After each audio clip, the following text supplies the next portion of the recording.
Dear friends, Excellencies, heads of state and government, and first ladies, former heads of state and government, and former first ladies, and heads of delegations. Special guests, Banyarwanda mwese. Abanyarwanda ndi busabe ko munyihanganira nkakomeza iri jambo mu rurimi abashyitsi bacu bari bushobore kumva neza.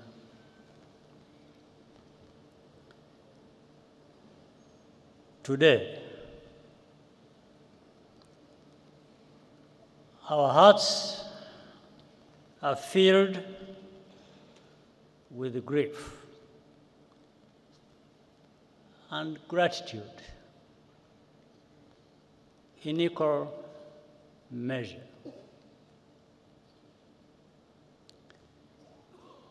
We remember our dead and are also grateful for what Rwanda has become. To the survivors among us,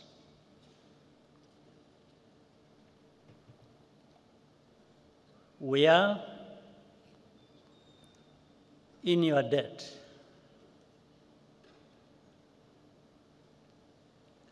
We asked you to do the impossible by carrying the burden of reconciliation on your shoulders, and you continue to do so, continue to do the impossible for our nation every single day, and we thank you.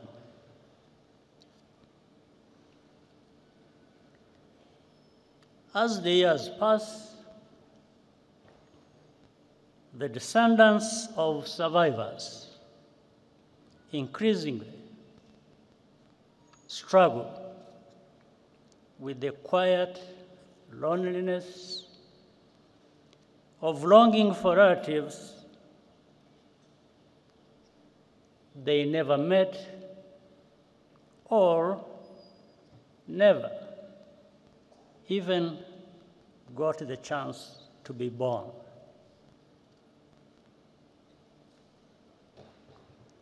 Today,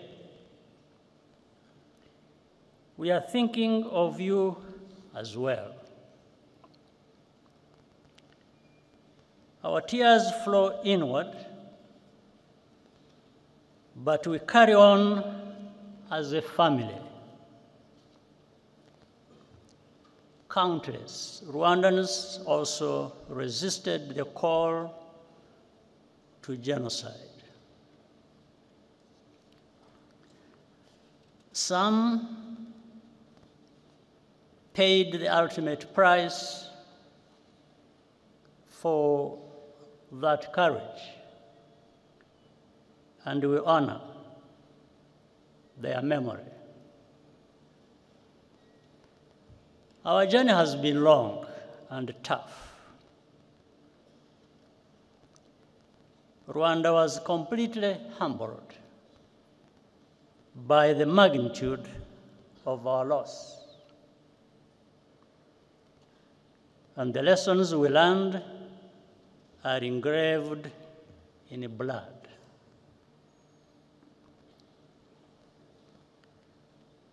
But the tremendous progress of our country is plain to see, and it is a result of the choices we made together to resurrect our nation. The foundation of everything is unity. That was the first choice, to believe in the idea of a reunited Rwanda and live accordingly. The second choice was to reverse the arrow of accountability, which used to point outwards beyond our borders. Now, we are accountable to each other, above all. Most importantly, we chose to think beyond the horizon of tragedy and become a people with a future. Today, we also feel a particular gratitude to all the friends and representatives here with us from around the world. We are deeply honored by your presence alongside us on this very heavy day.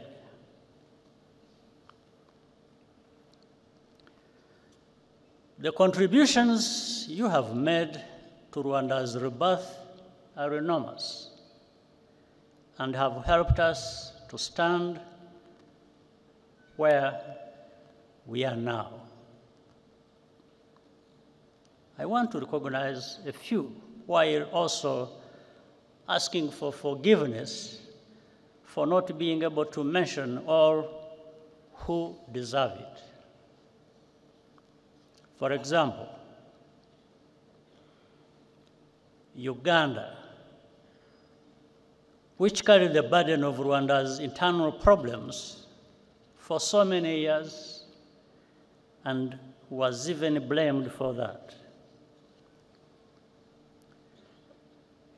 The leadership and the people of Ethiopia and Eritrea helped us in starting to rebuild at that time.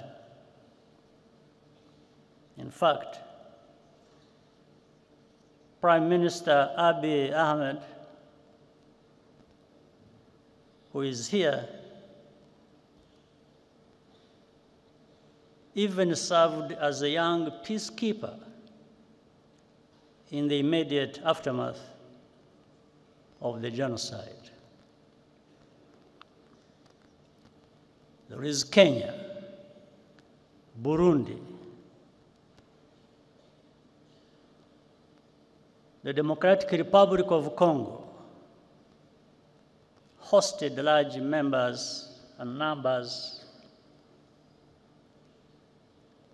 of Rwandan refugees and gave them a home. Tanzania as well, and also played a unique role at many critical points, including hosting and facilitating the Arusha peace process. And here, I must single out the late President Julius Nyerere, who embodied the spirit which laid that foundation. The Republic of Congo has been a productive partner in rebuilding and more. Many of the countries represented here today also sent their sons and daughters to serve as peacekeepers in Rwanda. Those soldiers did not fail Rwanda. It was the international community which failed all of us, whether from contempt or cowardice. Among those here with us today, I salute the widow and daughter of the late Captain Mbaye Diagne of Senegal who died a hero as he rescued many Rwandans from death. At the United Nations Security Council in 1994, moral clarity came from Nigeria, the Czech Republic, and even as far away as New Zealand. Their ambassadors had the courage to call the genocide by its rightful name and resist political pressure from more powerful countries to hide the truth. Ambassador Ibrahim Gambari of Nigeria and Czech Ambassador Karol Kovenda are here with us today, and we applaud you.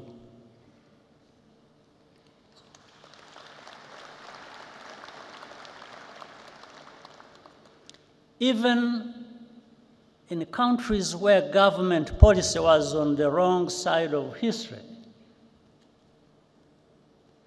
both during the genocide and even afterwards,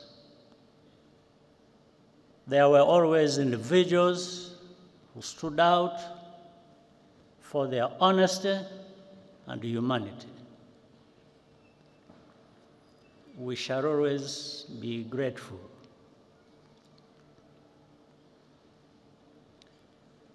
We also appreciate the tangible support we have received from partners beyond our continent over the past 30 years. In Europe, the United States, Asia, and many international organizations and philanthropies. A notable example of solidarity came to us from South Africa. One among many. Indeed, the entire arc of our continent's hopes and agonies could be seen in those few months of 1994. As South Africa ended apartheid and elected Nelson Mandela president, in Rwanda, the last genocide of the 20th century was being carried out. The new South Africa paid for Cuban doctors to help rebuild our shattered health system and opened up its universities to Rwandan students, paying only local fees.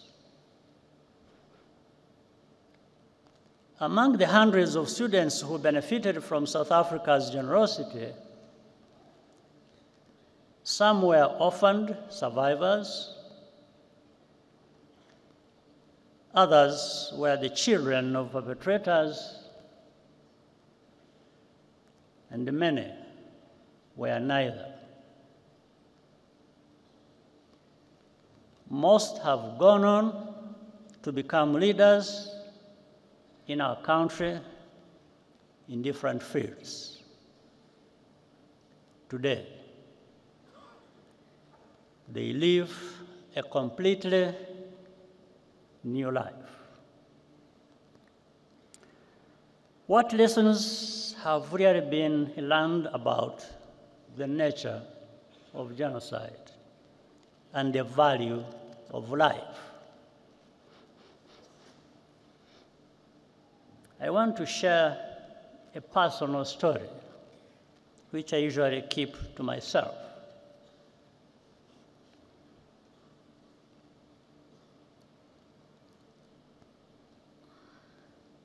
My cousin in fact, a sister, Florence,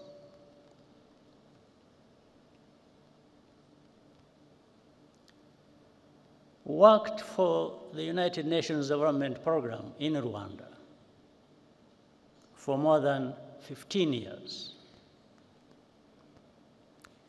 After the genocide started, she was trapped in her house near the Camp Kigali Army Barracks with her niece and other children and neighbors, around a dozen people in total.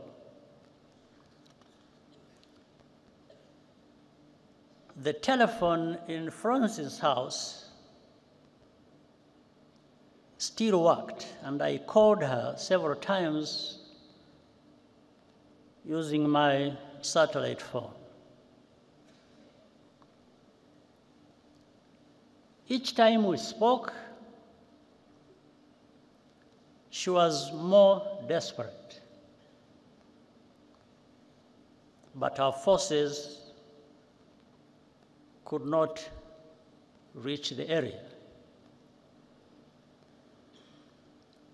When the commander of the UN peacekeeping mission, General Dallaire, visited me where I was in Mulindi, I asked him to rescue Florence. He said he would try.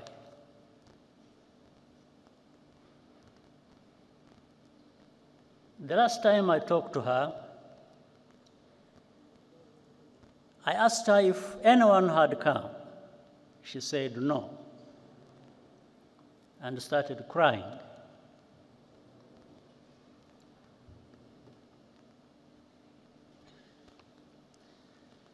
Then she said, "Paul, you should stop trying to save us. We don't want to live anymore anyway."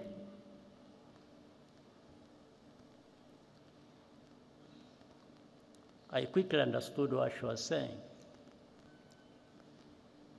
and she hung up.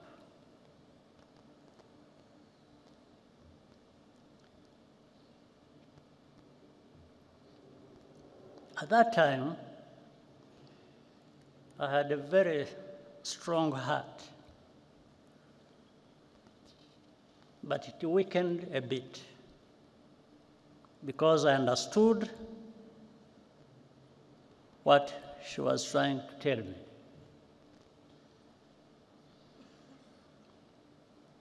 On the morning of May 16th, following a month of torture, they were all killed, except for one niece who managed to escape, and thanks to a good neighbor. It later emerged that a Rwandan working at the UNDP betrayed his Tutsi colleagues to the killers. Witnesses remember him celebrating Florence's murder the night after the attack. He continued his career with the United Nations for many years, even after evidence implicating him emerged. He's still a free man, now living in France.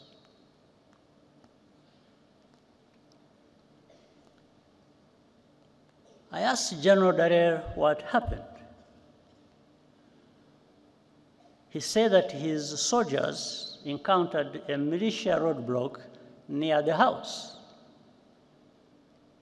and so they turned back just like that. Meanwhile,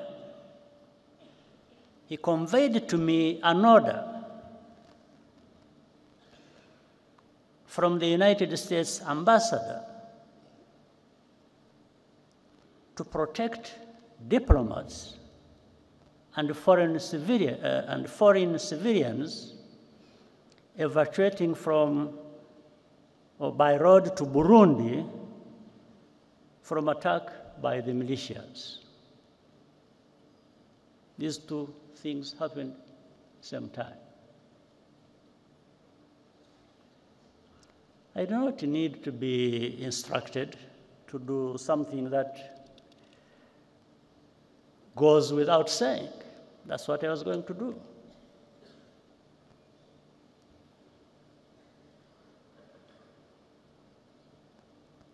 But the militias ran away, or rather peacekeepers ran away from militias, were manning a roadblock.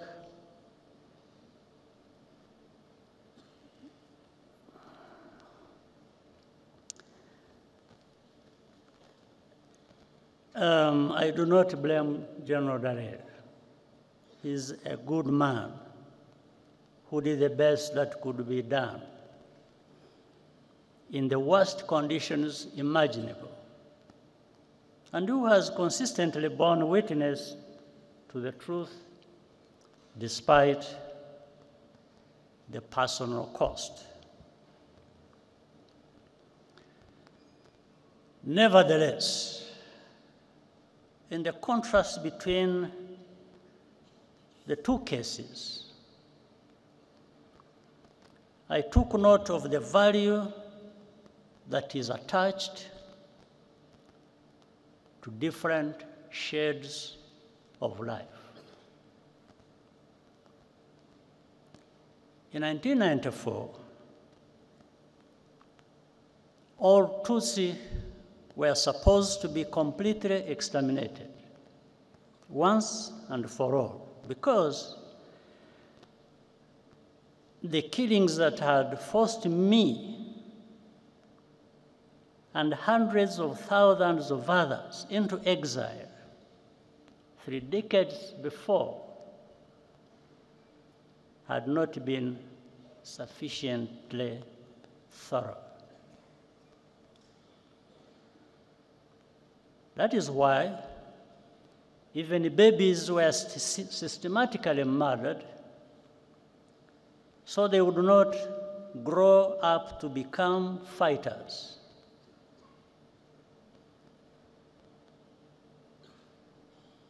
Rwandans will never understand why any country would remain intentionally vague about who was targeted in the genocide. I don't understand it. Such ambiguity is in fact a form of denial which is a crime in and of itself. And Rwanda will always challenge it.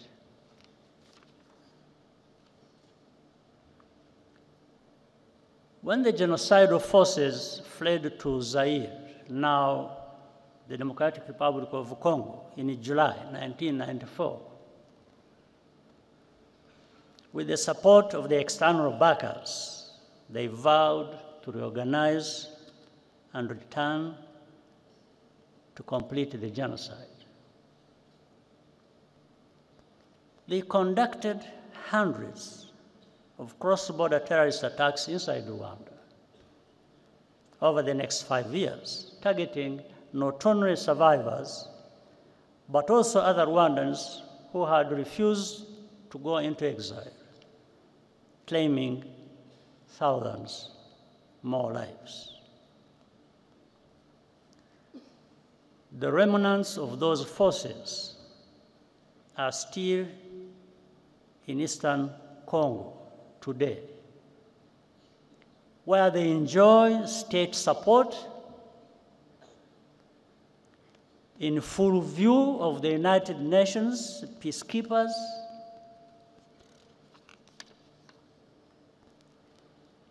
their objectives have not changed. And the only reason this group today known as FDLR has not been disbanded is because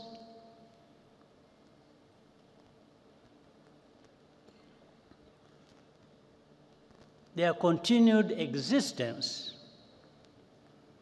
serves some unspoken interest.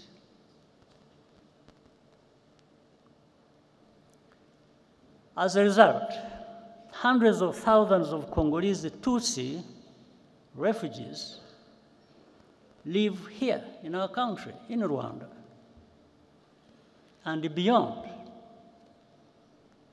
completely forgotten, and no program of action for their safe return. Have we really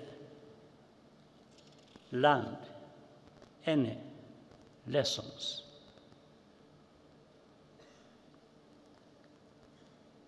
We see too many actors, even some from Africa, getting directly involved as tribal politics is given renewed prominence, and ethnic cleansing is prepared and practiced.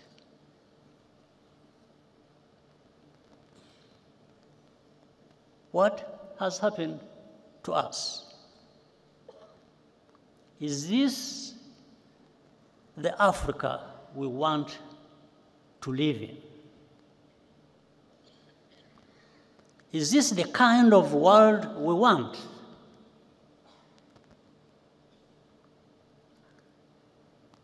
Rwanda's tragedy is a warning. The process of division and extremism, which leads to genocide, can happen anywhere if left unchecked. Throughout history, survivors of mass atrocities are always expected to be quiet, to censor themselves, or else be erased and even blamed for their own misfortune. Their testimony is living evidence of complicity, and it unsettles the fictions which comfort the enablers and the bystanders. The more Rwanda takes full responsibility for its own safety and dignity, the more intensely the established truth about the genocide is questioned and revised. Over time, in the media controlled by the powerful in the world, in this world, victims are rebranded as villains. And even this very moment of commemoration is derived as a mere political tactic. It is not. It never has been. Our reaction to such a hypocrisy is pure disgust.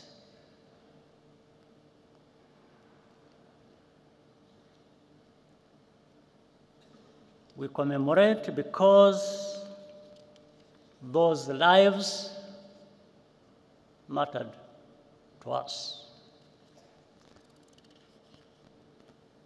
Rwandans cannot afford to be indifferent to root causes of genocide. We will always pay maximum attention, even if we are alone.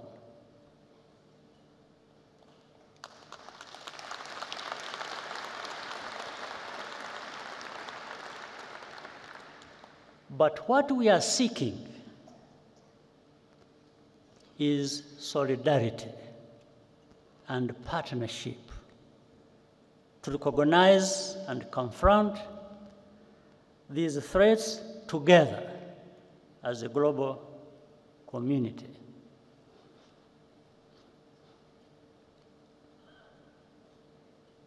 I'll tell you another story. One night, in the later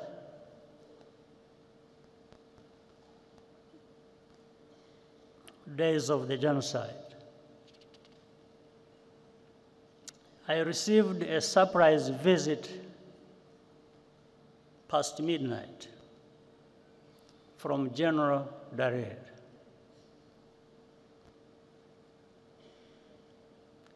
He brought a written message of which I still have a copy from the French general commanding the force that France had just deployed in the western part of our country, that Operation Turquoise.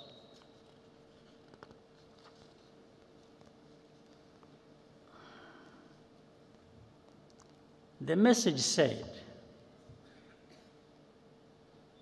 that we would pay a heavy price, meaning those of us, the RPF, if our forces dared to try to capture the town of Butare, that is in southern part of our country. So, and General Dallaire gave me additional advice. He said, in fact, he warned me. He said that the French had attacked helicopters and all kinds of arms.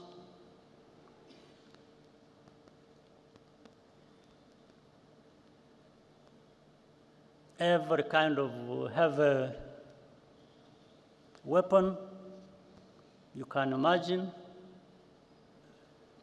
And therefore, we are prepared to use them against us if we did not comply.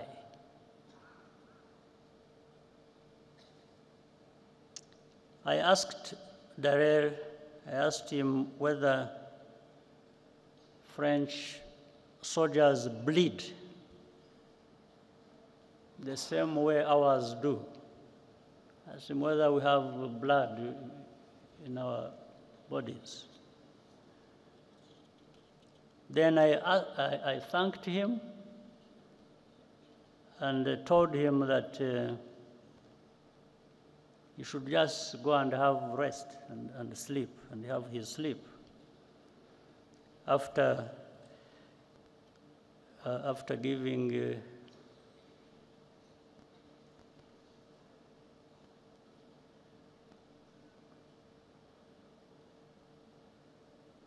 after informing the French that our response would follow. And it did.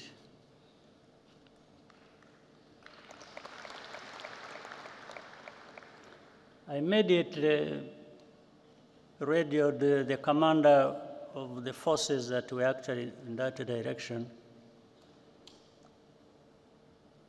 in that area. Is called Fred Ibingira.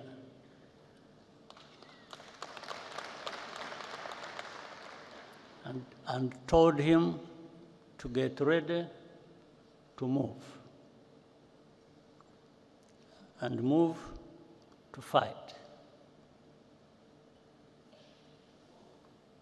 We took Butare, which we were being warned not to enter. We took that town at dawn.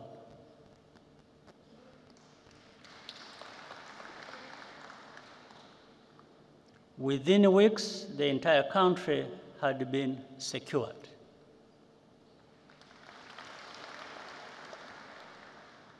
And we began rebuilding. We did not have the kind of arms that were being used to threaten us. But I reminded some people that this is our land, this is our country. Those who bleed will bleed over it.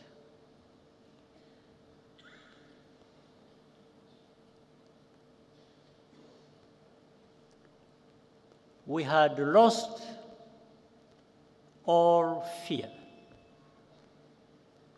Each challenge or indignity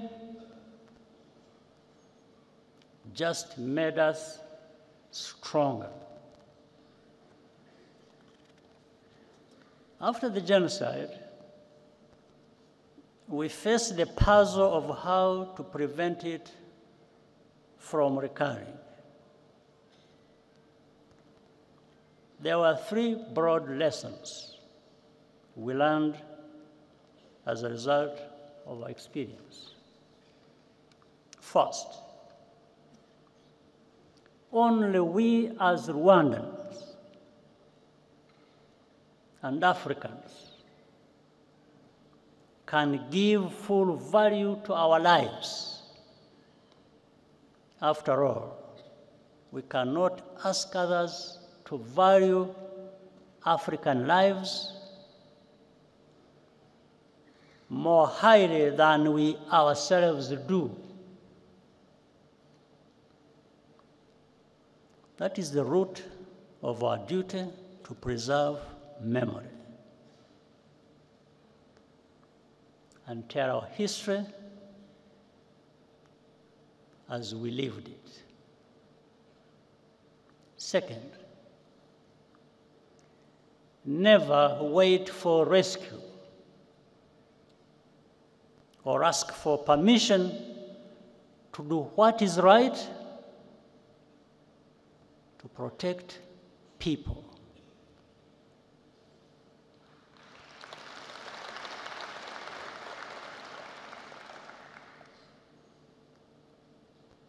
And that's why some people must be joking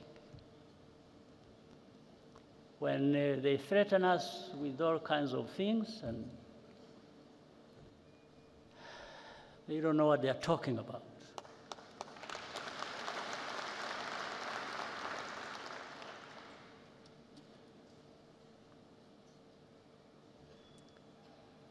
But in any case, that's why Rwanda participates proudly in peacekeeping operations today and also extends assistance to African brothers and sisters bilaterally when asked. Third,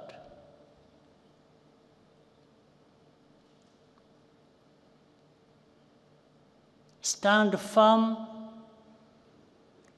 against the politics of ethnic populism in any form.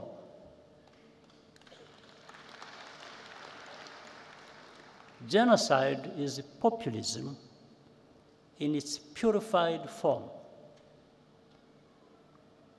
because the causes are political. The remedies must be as well. For that reason, our politics is not organized on the basis of ethnicity or religion, and it never will be again.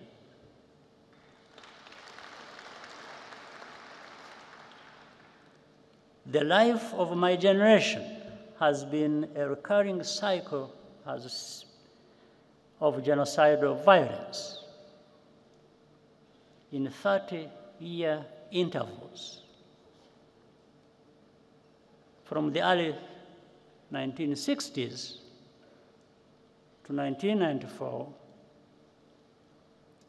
to the signs we see in our region today in 2024.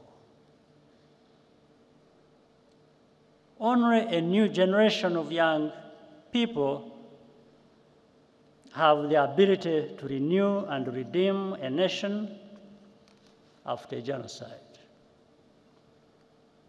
Our job was to provide the space and the tools for them to break the cycle. And they have. What gives us hope and confidence are the children we saw in the performance area, or the youth who created the tradition of Walk to Remember that will occur later today. Nearly 3/4 of Rwandans today are under age 35.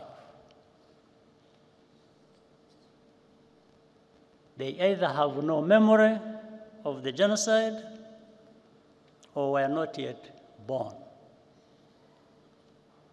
Our youth are the guardians of our future.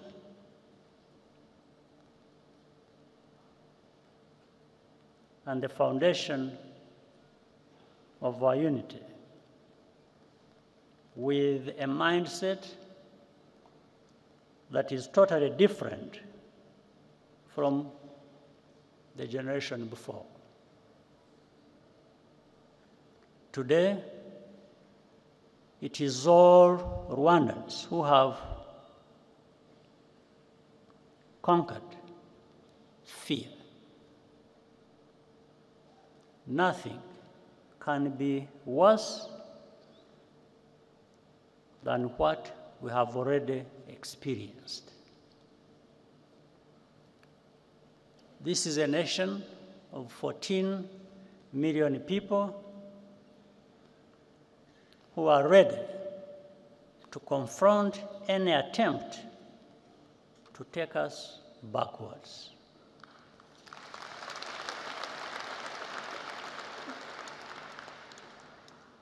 The Rwandan story shows how much power human beings have within them.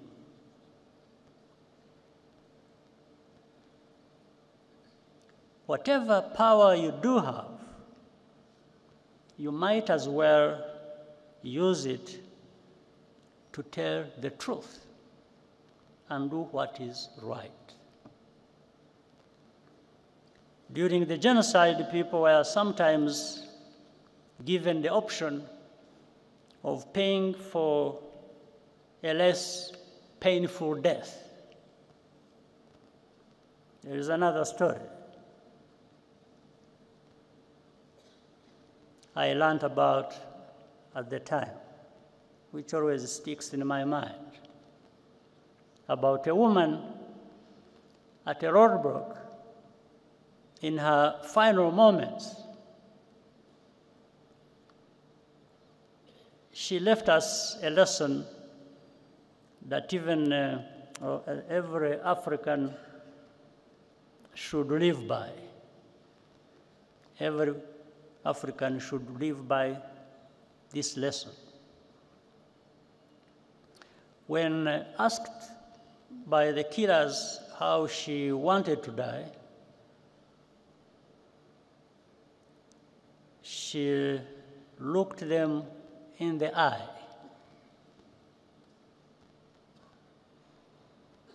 and spit in their face.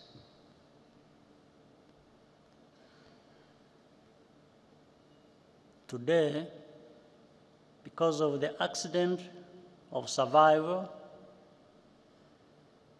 our only choice is what life we want to live.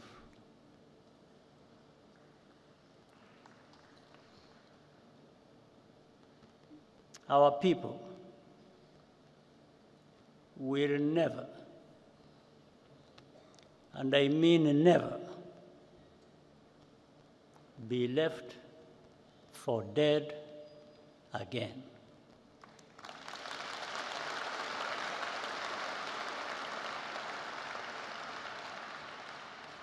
I thank you.